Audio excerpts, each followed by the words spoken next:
Jeremy, Kansas leaders invite you to take time to honor and remember the families of those who gave their lives for our country. A Gold Star Family ceremony is taking place Thursday at the Statehouse. Bill Turner is director of the Kansas Office of Veterans Services. Shelley Sweeney is their public affairs director.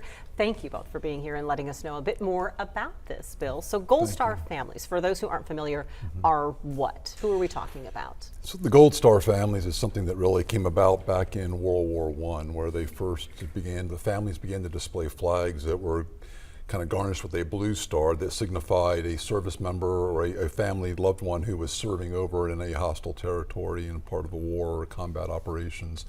And if the family member happened to perish in that conflict, then they would change the star to a Gold Star family picture there to help signify for those in the community so they could see these families who had really suffered and basically had paid with the greatest treasure of their families and sacrificed to our nation. So nationally, we've thought about this for quite some time. It's a little bit newer in Kansas as far as officially recognizing this. It is. So there was a Senate bill, I believe it was 330, that was done back in 2022, and this was kind of spearheaded by our Governor's Military Council and Lieutenant General retired Perry Wiggins, and him in coordination with the governor and the legislature, they passed legislation to have a memorial directed on the south side of the Capitol.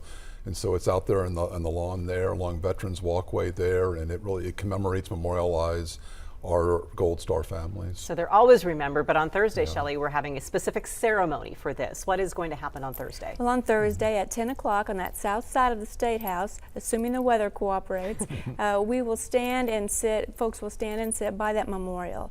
And in fact, we have a number, almost 24 Gold Star families that have RSVP'd to attend, and extended families. It's going to be a really good time to just say thank you, to remember, to honor, and that's what we can do for them now. And so anyone's welcome to come. And what will all happen with the ceremony? Who's all going to attend and participate? The governor will present, as will Director Turner. The governor will give a presentation. She will also lay a wreath at the memorial itself. And the families themselves will be offered the chance to lay a flower at the memorial as well, just to honor their person that they lost, their military member. So about 24 families will be represented? So what range of conflict do they represent, do we know? Clear back to World War II, if you can believe that. Wow. Someone's daughter from World War II will be there clear up to the current conflicts, Iraq and Afghanistan. We have some of those families. And then all the public, of course, can attend as well and recognize. Why is this so important, Bill, to remember these families? I think, just because of the sacrifice that they've made, and this is an opportunity for our communities and our folks around the state to, there are ceremonies that are going to be taking place around the state in different various communities, but it's a chance for us to truly embrace them and to demonstrate our commitment to them, that we haven't forgotten about the sacrifices they've made and to continue to support them. The families are so important to making service possible, aren't they? They are, and they don't have a vote. We were talking about it earlier today, and they really don't have a vote when that service member elects to commit to this service to the nation. And then they are left with kind of the consequences of that. And so I'm sure there are mixed feelings that they have in terms of the pride that they feel and the tremendous honor that they have with this.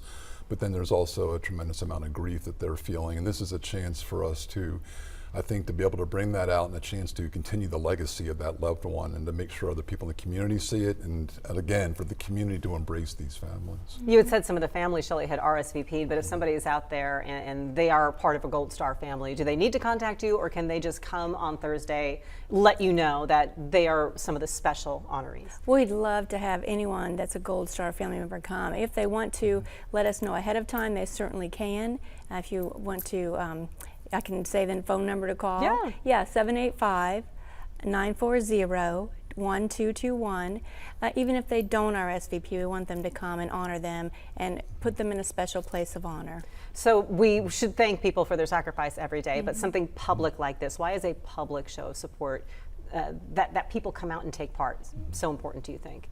Well, I feel like, I feel like if you don't remember, people and families feel like everyone's forgotten, not just their person, but the sacrifice they made. And that's all that we can do at this point, is to remember. And to remember is to honor them. And it's our duty, and as a military member, we all know that could happen to us going into service. And so I think it's more important maybe for us to just keep that fire burning on their behalf. Well, mark it on your calendar for later this week. 10 o'clock Thursday, September 25th, there on the south sidewalk of the Statehouse is where the Gold Star Family Remembrance will be taking place. Bill, Shelley, thank you both so very much for letting us know how meaningful this is to you. And Bill, thank you for your service as well, sir. Appreciate you. Thank you and very you too, much. Shelley. We Appreciate appreciate it. all you do to support all our veterans. The new season for